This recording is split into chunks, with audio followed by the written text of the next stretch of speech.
Hello guys, welcome in your YouTube channel E family.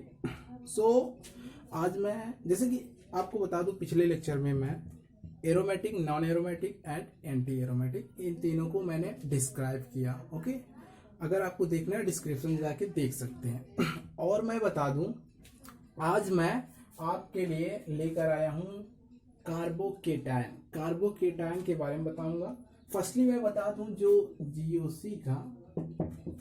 GOC में जैसे कोई reaction होता है, मान लीजिए कोई रिएक्शन हुआ, उसमें इंटरमीडिएट फॉर्म होता है। जैसे इंटरमीडिएट फॉर्म के बारे में जाने तो जब कोई रिएक्शन होती है, बीच में जो प्रोडक्ट कोई भी रिएक्शन होती है तो एक इंटरमीडिएट जिस समय वह ब्रेक होता है, मान लीजिए ये हाइड्रोजन है, ये हाइड्रोजन कंपाउंड है।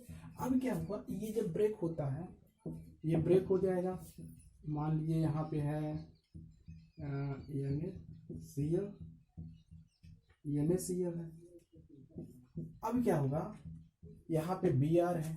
ऐसे एग्जांपल के तौर पे मान लो ये मोर इलेक्ट्रोनिगेटिव है। उसके बाद फिर क्या होगा, ये Br जब इससे ब्रेक हो जाएगा, जैसे इससे ब्रेक होगा उसके बाद यहाँ पे प्लस चार्ज आ जाएगा। प्लस चार्ज आएगा और इसका ये ब्रेक हो जाएगा।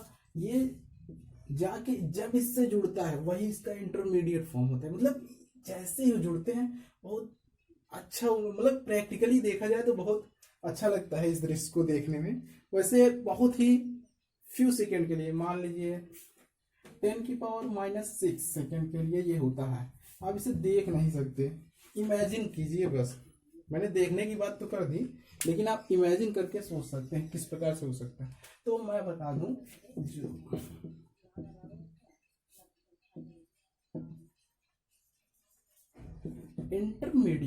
इंटरमीडिएट फॉर्म जो होता है वो सिर्फ और सिर्फ -6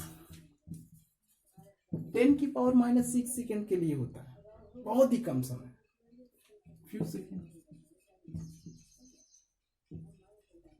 फ्यू सेकेंड्स के लिए होता है बस। और देन आफ्टर फाइनल प्रोडक्ट मिल जाता है। जैसे रिएक्ट करता है, फाइनल प्रोडक्ट मिल जाता है।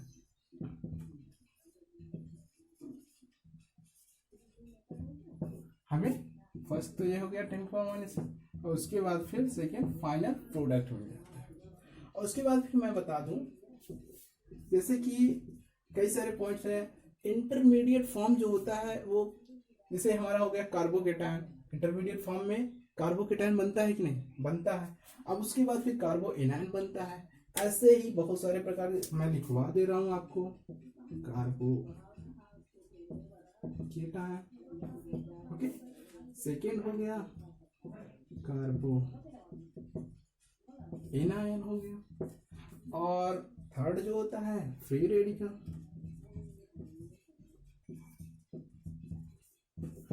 रेडिकल बनता है। और हम ले लें नाइट्रीन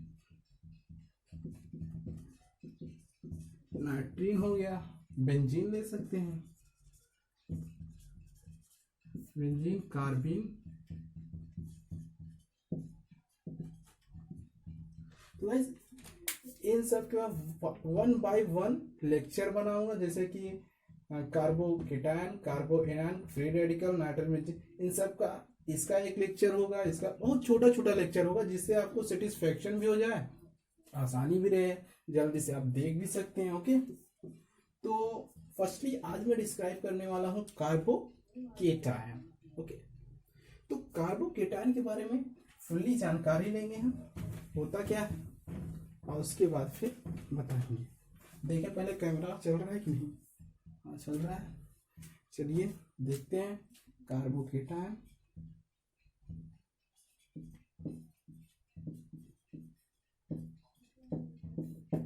कार्बोकेटायन क्या होता है, देखिए कार्बोकेटायन क्या होता है।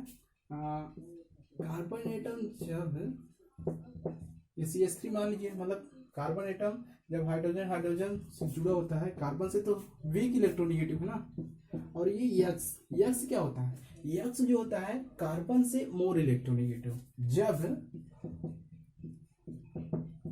कार्बन से मोर इलेक्ट्रोनिगेटिव होता है तो कार्बन के पास, भाई अभी समय क्या है, जो सिग्मा बॉन्ड्स हैं, सिग्मा बॉन्ड पे भाई इलेक्ट्रॉन की शेयरिंग होती है तभी तो बॉन्ड बनते हैं ना।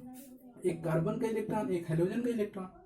हाइड्रोजन मान लीजिए जो इससे ज्यादा इलेक्ट्रोनेगेटिव हो उससे, तो ये जब इनसे जुड़े रहते हैं तो ऑक्टेट कंप्लीट है, ऑक्टेट कंप्लीट है। लेकिन इस समय क्या हुआ देखिए, जब यहाँ पे मोर इलेक्ट्रोनेगेटिव एटम जुड़ा हुआ है यहाँ पे, तो क्या होगा, कार्बन का एक इलेक्ट्रॉन लेके चला जाएगा। अब यहाँ पे तो ऑक्टेट कंप्लीट है, लेकिन जब लेकर चला जाएगा कार्बन का भी एक इलेक्ट्रॉन लेके जाएगा तो प्लस चार्ज आ जाएगा। और वही प्लस चार्ज आने की वजह से हम इसे कार्बोकेटायन कहते हैं। और ये किसकी वजह से आता है, जैसे कोई कंपाउंड है इससे रिएक्ट हुआ, ये ब्रेक हुआ, वो दूसरा कंपाउंड आके जुड़ा, तो यही हमारा इंटरमीडिएट फॉर्म में बनता है। और इसी के बारे में जानेंगे। तो ये इस प्रकार होगा, तो हम इसको इस प्रकार से कह सकते हैं। ये जब ब्रेक होता है तो हाइड्रोजन हाइड्रोजन और यहाँ पे प्लस चार्ज, बस यही होता है हमारा। और हम इसका यूज कहाँ पे करते हैं, जैसे कि ये कहाँ कहाँ पे हमें मिलता है। मान लीजिए एडिशन रिएक्शन हो गया, एलिमिनेशन रिएक्शन हो गया, addition elimination reaction, electrophile reaction. Electrophile जैसे कि ये इलेक्ट्रॉन को, मतलब कि इलेक्ट्रॉन को आकर्षित करने वाला है, मतलब सबसे ज्यादा इलेक्ट्रॉन को खींचेगा, इसलिए इलेक्ट्रोफाइल हो जाएगा, इलेक्ट्रोफाइल मिलेगा। और SN1 रिएक्शन में ये सब मिलेंगे। तो अब मैं इसके बारे में बता दूं कि जब ये टूटता है, हाँ ये बात मैं बताना भूले, जब ये ब्रेक करता है तो हम इसे क्या कहते हैं, हाइड्रोलिसिस। क्या होता है, हाइड्रो। तो गाइस ये जब प्लस चार्ज आया यहाँ पे, जैसे ये बॉन्ड ब्रेक हुआ, इसका भी इलेक्ट्रॉन लेके चला गया तो हाइड्रोलिसिस होता है। ओके, हाइड्रोलिसिस होके ब्रेक हो जाता है। अब इस कार्बोकेटायन के कितने कंपाउंड फॉर्म हो सकते हैं, जैसे कि एग्जांपल के तौर पे मैं बता दूंगा, CH3+, ये तो मैंने लिखा हुआ है, ये हो गया। सेकेंड मान लीजिए हमारा CH2, CH3, ये हो जाएगा, हो जाएगा कि नहीं, हो गया। और उसके बाद थर्ड मान लीजिए, इसको हम क्या कहेंगे, मेथिल कार्बोकेटायन। क्या बोलेंगे, मेथिल कार्बोकेटायन,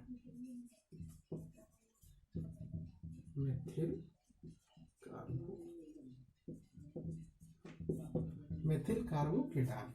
उसके बाद फिर इसको हम क्या बोलेंगे, एथिल।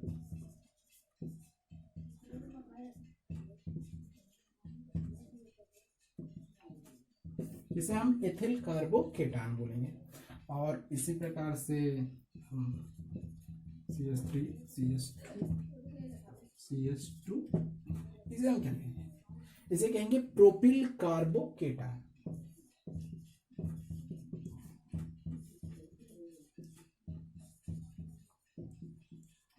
इसे हम क्या कहेंगे, प्रोपिल कार्बोकेटायन। अभी अगर देखिए ये जो प्लस चार्ज होता है, ये जो प्लस चार्ज होता है अगर यहाँ पे आ जाए CH2 वाले पे, तो क्या कहेंगे हम इसे, चलिए देखते हैं, CH3, CH2, CH3, अब यहाँ CH2 लिखेंगे प्लस चार्ज, तो हम इसे क्या कहेंगे, आइसोप्रोपिल कार्बोकेटायन। क्या कहेंगे इसे हम, आइसोप्रोपिल कार्बोकेटायन, इसे हम आइसोप्रोपिल कार्बोकेटायन। और कुछ ऐसे कंपाउंड हैं जो कि मैं आपको लिखवा दूं, मान लीजिए ये वाला CH2+, उसके बाद फिर CH डबल बॉन्ड CH2, इसे हम क्या कहेंगे, एलाइल कार्बोकेटायन। क्या कहेंगे हम इसे, एलाइल कार्बोकेटायन। ओके, इसे हम एलाइल कार्बोकेटायन कहेंगे। और एक कंपाउंड और है जो कि बहुत ही इंपॉर्टेंट है, मैं आपको बता दूं, CH2+ डबल बॉन्ड CH3, यही होगा ना, CH2, यहाँ पे CH सिर्फ रहेगा। अब देखिए यहाँ पे क्या होगा, इसे हम बोलेंगे विनाइल कार्बोकेटायन।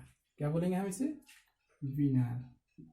दिख रहा है कि नहीं यहाँ पे, चलिए देखते हैं, विनाइल कार्बोकेटायन, क्या कहेंगे हम इसे? Vinyl carbocation. अभी मैं इसके कैरेक्टरिस्टिक लेने वाला हूं, किस प्रकार से इसका कैरेक्टर होता है। आदमी का कैरेक्टर जिस प्रकार से होता है उसका इसी प्रकार इसका भी कैरेक्टर होता है। तो इसके बारे में पूरी जानकारी लेंगे, कैरेक्टर के बारे में जानेंगे। तो कार्बोकेटायन जो होता है, अब देखिए यहाँ पे प्लस चार्ज है। अगर देखा जाए तो कितने इलेक्ट्रॉन है इसमें, फर्स्टली हम देखेंगे इलेक्ट्रॉन ना कि कितने इलेक्ट्रॉन है भाई इसमें। तो जितने सिग्मा मान उससे डबल कर दो तो इलेक्ट्रॉन का पता चल जाए, क्योंकि इलेक्ट्रॉन शेयरिंग में ही बॉन्ड बनता है। जैसे कि 1 2 3 4 5 6 हो गया ना, 6 इलेक्ट्रॉन है इसमें। देखिए इसमें क्या हुआ है, ऑक्टेट कंप्लीट नहीं, ऑक्टेट कंप्लीट ना होने के कारण ये थोड़ा सा अधूरा है, स्टेबल नहीं है। तो हम इसे क्या कहेंगे? Electron deficient. क्या कहेंगे? हम इसे कहेंगे इलेक्ट्रॉन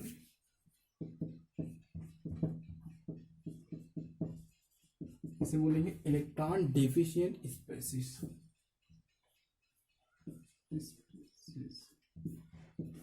ओके, हम इसको इस प्रकार से कह सकते हैं। सेकंड मान लीजिए इसको।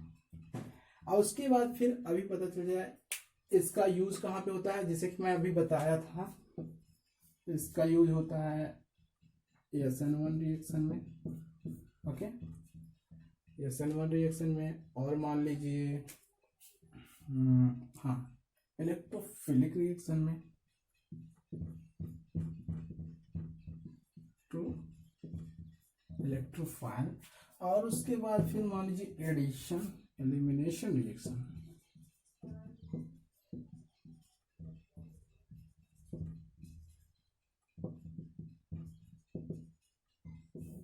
एडिशन एलिमिनेशन रिएक्शन, तो इतने इसमें यूज होता है।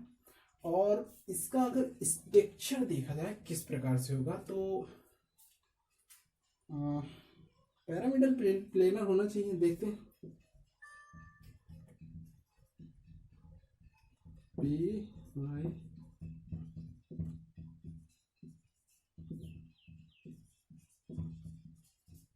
इसका स्ट्रक्चर क्या होगा? Pyramidal planar. कैसे, ये मैं दिखाऊंगा आपको। जैसे ये देखिए कार्बन हो गया, अब ये हाइड्रोजन ये हाइड्रोजन ये हाइड्रोजन ऐसे ऐसे जुड़े हुए ना, हाइड्रोजन जुड़ा हुआ। अब इस पर क्या है? प्लस चार्ज है। ये तो ये तो प्लेनर हो गया, ये प्लेनर हो गया। लेकिन ये पैरामिडल ये वाला हो गया ना, प्लस चार्ज है ऊपर नीचे होगा। तो हम इसे क्या कहेंगे? Pyramidal planar. ओके, और भी कुछ रह जाएगा तो बताऊंगा अभी। तो अब इसकी स्टेबिलिटी की बात की जाए, कैरेक्टर स्टैटिक तो मैंने देख ही लिया। ये हमारा क्या है? कैरेक्टर स्टैटिक, मतलब कि CH3+ कार्बोकेटायन की कैरेक्टर स्टैटिक है इसकी। तो अब हम देखेंगे कि स्टेबिलिटी की बात की जाए थोड़ा सा, तो स्टेबिलिटी में क्या होता है? फर्स्टली रेजोनेंस बनता है, सबसे ज्यादा स्टेबल रेजोनेंस कंपाउंड होता है। तो यहाँ लिख दिया जाए, हाँ सही। तो